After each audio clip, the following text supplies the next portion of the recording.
आज का जो यहाँ पे उद्घाटन हुआ है ये अपना इस ईटानगर स्मार्ट सिटी मिशन का द्वारा ये प्रोजेक्ट टेकअप किया था। यहाँ में क्योंकि पहले मेडिकल कॉलेज नहीं था, अभी मेडिकल कॉलेज होने का बाद में यहाँ ट्रिम्स कॉम्प्लेक्स में पॉपुलेशन भी काफ़ी बढ़ गया है, क्योंकि यहाँ पे पेशेंट्स करीबन 700 बेडेड का कैपेसिटी है और आउटडोर जो पेशेंट जो आते हैं करीबन 1000 का आसपास है। फिर इसके अलावा यहाँ का स्टूडेंट्स है, फैकल्टी मेंबर्स है, स्टाफ्स है। तो इसको देखते हुए यहाँ का जो पानी का जो शॉर्टेज काफ़ी हो रहा था। पहले में इसका जो वाटर सप्लाई जो था दिन में करीबन 2 लाख लीटर्स का था, उससे काफ़ी शॉर्टेज हो रहा था। तो इसको बढ़ाने के लिए ट्रिम्स का ओर से काफ़ी सरकार को रिक्वेस्ट किया गया, तो इमीडिएटली हम लोग ने स्मार्ट सिटी मिशन के अंतर्गत में ये प्रोजेक्ट को लिया है। करीबन 2 साल के अंतर्गत में ही इस प्रोजेक्ट का कंप्लीशन होके आज इसका उद्घाटन हुआ है। इसका जो कैपेसिटी है 1.9 MLD, तो 1.9 MLD लेमेंस टर्म में बोलने से करीबन 19 लाख लीटर्स वो पर डे का सप्लाई का कैपेसिटी है। तो ये काफ़ी फ्यूचरिस्टिक एक प्रोजेक्ट बनाया। ये एक्सक्लूसिवली डेडिकेटेड टू ट्रिम्स के लिए ही बनाया गया है।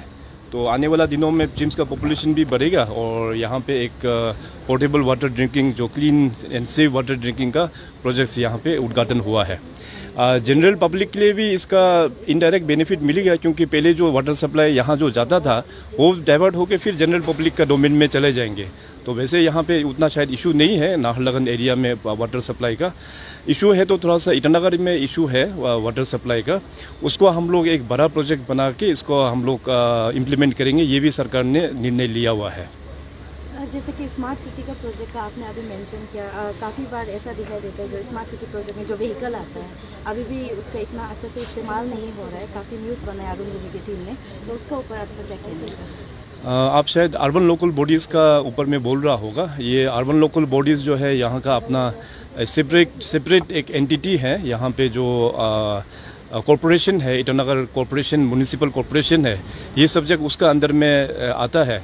तो डेफिनेटली हमारा जो मेयर साहब, डिप्टी मेयर और कॉरपोरेटर्स लोग जो है, क्योंकि क्लीनलीनेस जो है वो फर्स्ट प्रायोरिटी ही है, तो डेफिनेटली अगर कुछ कमियां होगा तो डेफिनेटली वो जो कॉरपोरेशन उसको ज़रूर देखेंगे। सर, ईटानगर में जैसे सर दिन ब दिन पॉपुलेशन बढ़ते जा रहा है और जिस तरह से पॉपुलेशन बढ़ रहा है सर, पानी का कंजम्पशन भी बढ़ रहा है सर। तो लेकिन जो सर ग्राउंड लेवल में जो काम करता है 25-30 साल से बहुत लोग हैं जो सर जो वाटर ट्रीटमेंट प्लांट में काम करते हैं, जो अभी भी रेगुलर नहीं है सर, जो मतलब अभी अपना एज लगभग खत्म होने वाला है। तो सर गवर्नमेंट जो ग्राउंड लेवल में जो काम करता है, जेई का तो पोस्ट निकलता है, लेकिन जो ग्राउंड लेवल में जो नीचे काम कर रहा है उसके लिए क्या कर रहा है सर? इसमें जितने भी जो डिपार्टमेंट की ओर से लास्ट टाइम PHE डिपार्टमेंट ने शायद मूव किया होगा, उसका शायद अंडर एग्जामिनेशन होगा। तो हर एक डिपार्टमेंट का अपना एक रिक्रूटमेंट रूल्स भी होता है। उस रूल्स का अंतर्गत में जो भी क्वालिफाई होता है तो डेफिनेटली उसका रेगुलराइज भी किया जाएगा।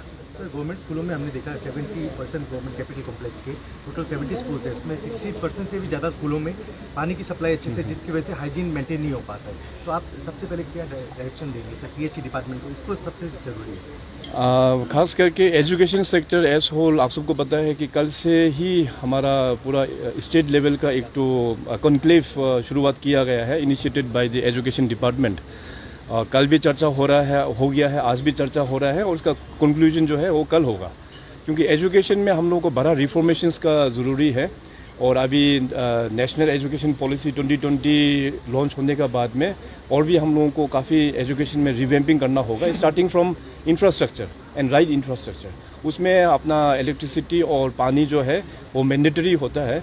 तो इसमें अभी एजुकेशन का जो कॉन्क्लेव जो चल रहा है उसका आउटकम बेसिस में, क्योंकि अरुणाचल में बहुत सारा ऐसे स्कूल्स भी है कि एक्चुअली ग्राउंड में वो ज़रूरत नहीं है, तो उन सब का भी अभी सभी स्टेक होल्डर CBOs को भी बुलाया है, इवन पंचायत लीडर्स को भी बुलाया है, पॉलिसी मेकर्स लोगों को भी बुलाया है, और इसके बाद जो एजुकेशनल एक्सपर्ट है, स्टूडेंट्स यूनियंस लोगों को भी बुलाया है। तो सभी का सुझाव लेके इसके बाद एक अच्छा एक एजुकेशन पॉलिसी हम लोग लेके आएंगे, जिसमें बड़ा रिफॉर्मेशन होगा। स्कूल्स जहाँ ज़्यादा हो गया उसको हम लोग शट डाउन भी करना होगा बहुत सारा जगहों में, और जहाँ स्कूल को हम लोग चलाएंगे उसको अच्छा फैसिलिटी देखते हुए हम लोग चलाएंगे। सर, पैकेज B को लेके अपने पैकेज A के लिए तो आपने रिज़ाइन करने की आपने कहा था कि मैं रिज़ाइन करूंगा, जल्दी हुआ। अब पैकेज B इतनी स्लो पेस में चल रहा है, दिसंबर तक डेडलाइन आने वाली है, फ्लाईओवर का काम शुरू नहीं हुआ, आप क्या कहेंगे? ये वाकई में पैकेज B जो है काफ़ी यहाँ पे जो हाईवे का प्रोजेक्ट है काफ़ी डिले चल रहा है। इसको लेके ऑलरेडी डिपार्टमेंट को मैंने पहले से ही इंस्ट्रक्शंस दिया हुआ है कि एज़ पर माइलस्टोन्स, और फर्स्ट माइलस्टोन होता है, सेकंड माइलस्टोन जो टारगेट होता है, उस आधार पर कंसर्न जो कंस्ट्रक्शन एजेंसी अगर अचीव कर नहीं पाने से we have to take appropriate action as per rule. तो अकॉर्डिंगली अभी जो हमारा MORTH जो है उनके साथ में बातचीत करके इसका कार्रवाई तो ऑलरेडी चल रहा है। लेकिन शायद बीच में कॉन्ट्रैक्टर का भी ये कहना था कि बारिश के कारण से यहाँ पे काम हो नहीं पा रहा है, तो शायद वो डिपार्टमेंट की ओर से हमें अपडेट किया गया कि रात को भी अभी काम चल रहा है।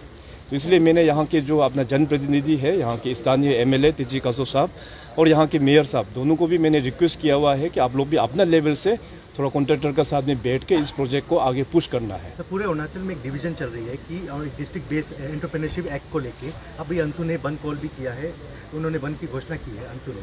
तो आप ये क्या कहेंगे? इसके लिए काफ़ी अलग अलग ओपिनियन आ रहे हैं कि डिस्ट्रिक्ट बेस एंटरप्रेन्योरशिप एक्ट को रिपील किया जाए या नहीं किया जाए, आप क्या कहेंगे? पहला तो ये अंशु बंद कॉल के बारे में जो भी पॉइंट्स दिया था उसमें आई थिंक लगभग सारा चीज़ हम लोग ऑलरेडी रिजोल्व कर चुका है। एंड होपफुली अंशु में भी जो लोग हैं अपना स्टेट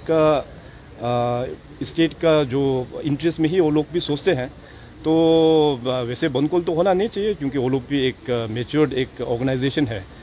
और जहाँ तक आपने जो बात बताया कि जो एंटरप्रेन्योरशिप जो बिल के बारे में, ये फ़िलहाल तो नंबर 1 तो ये मैटर जो है ऑलरेडी कोर्ट में है, ये लिटिगेशन में ऑलरेडी गया हुआ है। और दूसरी बात ये है कि अभी इसमें डिसीजन लेने के लिए, क्योंकि ये पूरा अरुणाचल का ही बात है, तो जितने भी जो स्टेक होल्डर्स हैं, चाहे अपना कम्युनिटी बेस्ड ऑर्गेनाइजेशंस है, इसका बाद जो स्टूडेंट्स यूनियन है और ख़ास करके अंशु, तो जिन्होंने ये बात को उठाया है, आने वाला दिनों में इसको लेके हम लोग एक अंडर वन अम्ब्रेला एक छात्र छाया के नीचे में बैठकर उसको चर्चा करके जो भी अपना इंटरेस्ट स्टेट का इंटरेस्ट के लिए होता है वो हम लोग डिसीजन लेंगे। अच्छा सर, ये मनु भाकर जी को अभी रिसेंटली ब्रॉन्ज मिला सर, और नीरज चोपड़ा ने कल ही उनको सिल्वर मिला सर, उसको लेके आप अरुणाचल गवर्नमेंट की तरफ से क्या एक मैसेज या कॉन्ग्रेचुलेसन करना चाहिए? बिल्कुल, अभी खेल जगत में अपना देश जो है काफ़ी अच्छा अचीवमेंट कर रहा है। मैं एक्चुअली जो अचीवमेंट जो हो रहा है इसमें सरकार का भी काफ़ी अच्छा पॉलिसी, भारत सरकार का पॉलिसी का कारण से लोगों को अपना खास करके खिलाड़ी लोगों को जो सपोर्ट मिल रहा है उसको ये दर्शाता है। लास्ट 2-3 ओलंपिक्स में भी हम लोग ने देखा कि अपना मेडल विनिंग का जो कैपेसिटी है ओलंपिक्स में हो या एशियन गेम्स में हो, वो काफ़ी अच्छा बढ़ रहा है। तो जितने भी जो खिलाड़ी अभी तक में जो अपना देश के लिए मेडल मिला है, मैं अपने राज्य की जनता की ओर से बहुत बहुत बधाई देता हूँ।